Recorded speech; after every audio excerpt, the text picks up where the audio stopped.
Let's see another Kiko Milano collection. This time we're talking about Festival Glow. It's their new Summer 2022 collection. It has quite a bunch of items in it which we're going to see, but just before we dive right in, I wanted to quickly tell you that the tutorial for this lip makeup look will be available on my channel shortly, so if you don't want to miss it, just subscribe and stay tuned. Let's go to the collection! Here is what the stand looks like. We are starting with the baked bronzers. There are 3 of them, one shimmery, one matte.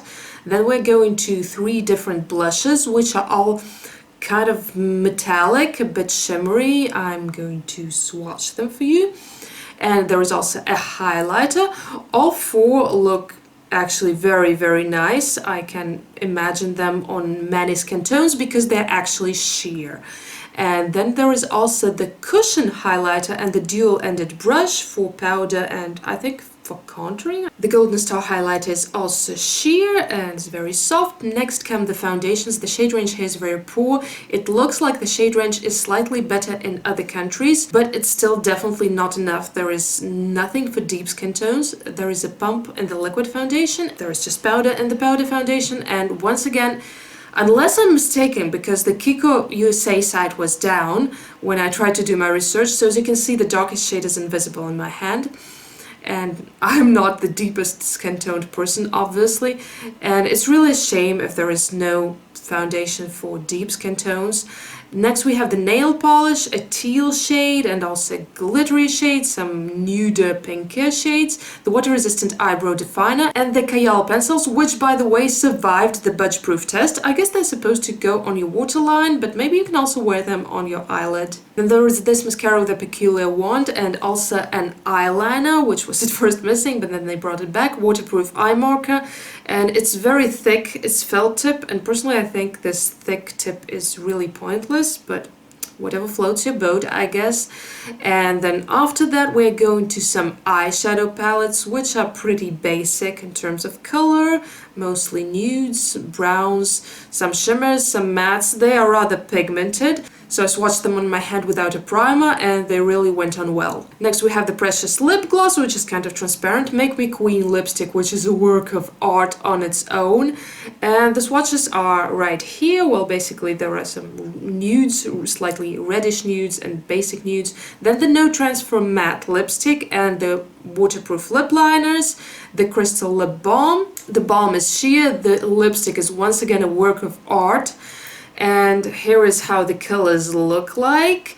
Actually, they are not pigmented enough, I think. I had to pass them several times, and if you were wondering what color numbers these were, I wrote the numbers with the eyeliner so that you can actually see which is which. Now you see all the swatches, including the darkest foundation that was available here, and slightly darker can be available in other countries. Here's what the beautiful stand looks like. I couldn't really film all of it because there were a lot of people there and I didn't really want to film people without their consent, you know.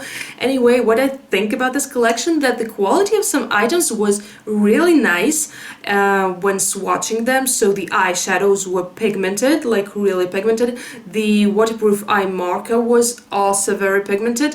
The foundations, the powders, powder foundations, I mean, the blushes, the highlighter, basically all the powder products were really pigmented very nicely, and they glided on really smoothly. They were soft to the touch, they didn't feel chalky. And also the eyeliners, as I told you, survived the budge-proof test, so when they set, I tried to budge them with the finger, they didn't budge at all. Like 0%. As for the lipsticks, I liked the sheer ones. They were pigmented, like they're supposed to be sheer, but you know, from the first swipe you saw the color. The matte no transfer lipsticks I feel weren't pigmented enough, however the lip liners were pigmented as heck. Really great. I would probably get a lip liner from this Festival Glow collection. However, now let's talk about what's missing in this collection. First of all, the foundation shades, obviously. I can't even talk about it for the millionth time while reviewing Kiko Milano collections, but what a shame, right? The next thing that was missing in this particular store were the loose eyeshadows that go in tubes. You know, I saw them in pictures and they weren't in the store. Maybe they will arrive later, maybe not, I'm not sure, but I really wanted to see them because they were present in the last summer's collection and I feel like they were great as toppers. I was curious about the colors, so it's really a pity I couldn't show you these. The third thing that is missing, which is most important for me, is the color. Where is all the color again? I don't know, guys. Maybe I'm foolish to expect from Kiko Milano. Maybe I should just stop expecting that they launch, you know, colorful stuff in their limited edition collections like they used to do all the time. Literally all the time. And I should just be thankful that they keep colorful things in their permanent edition collections. Like they have colorful eyeliners, and not just one type but several. They have colorful mascara in their permanent range, which is very unusual for a brand nowadays. And they have a lot of bright lipsticks also in their permanent collection. Maybe they discontinued some of the funky ones like the Deep Seal that I have, but maybe even they didn't. Maybe it was just not available in this store once again.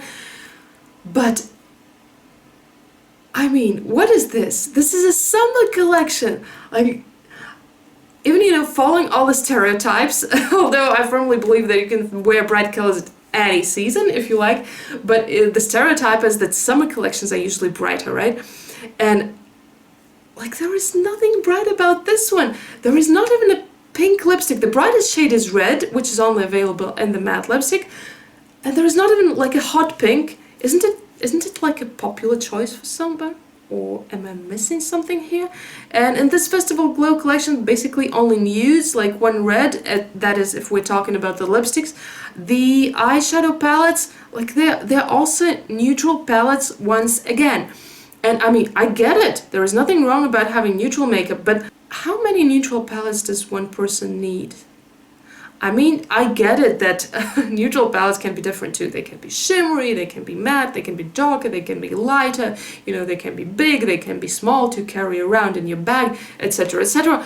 But I mean, if you're the kind of person who is the target audience for limited collections, that is, the person who likes to see limited collections and buy stuff that maybe even you don't need as much, let's be honest, but that you just like, no judging here.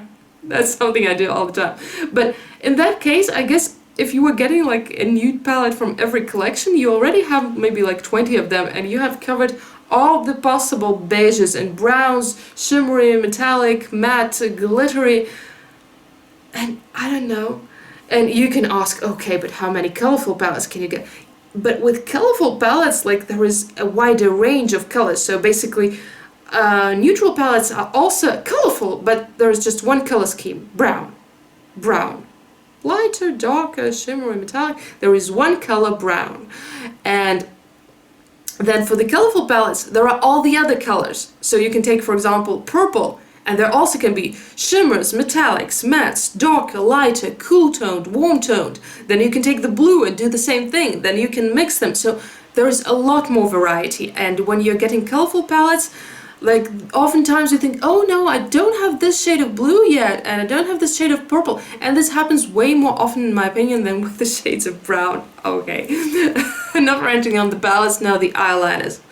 This bluish, silverish, greenish eyeliner is kind of interesting, I guess, compared to the others. Just compared to the others, because on its own, I wouldn't really call it interesting or unique. And well, the other colors are there's just black for the waterproof eye marker and for the Festival Glow mascara, and the nail polish. Yeah, the only colorful stuff I feel was the nail polish, because there was this teal color, and well, the other colors were more basic, more nude, but you know, at least some variety. Let me know your thoughts in the comments down below. Are you getting anything? Are you buying something? Are you maybe eyeing and, you know, taking a closer look at any items? I personally find this collection a little bit boring, but maybe I'm wrong, so let me know down below. And if you want to see more reviews, you're welcome to see this playlist. Meet you there. Bye!